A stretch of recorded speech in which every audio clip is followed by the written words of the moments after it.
Low carb, alaway, tasty loaf bread. For every recipe, ang yield nito is 12 slices. Depende sa'yo, 10 to 12 slices.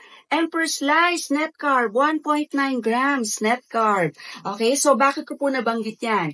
As a low carb baker, this is my tip for you. You must learn how to compute and count the macros of every baked product na gagawin mo. It's very, very important because you will input the ingredients at ilan ang yield, ilan ang serving per recipe. And meron tayong tutorial on how to compute your macros. Okay? It's very important because yung mga kumakain ay kailangan ma-retain ang macros nila kung anong dapat for the day, especially kung may mga health issues. So, low carb baker, use yung mga apps na available online at may free naman on how to compute macros and input your low carb ingredients. Till next time!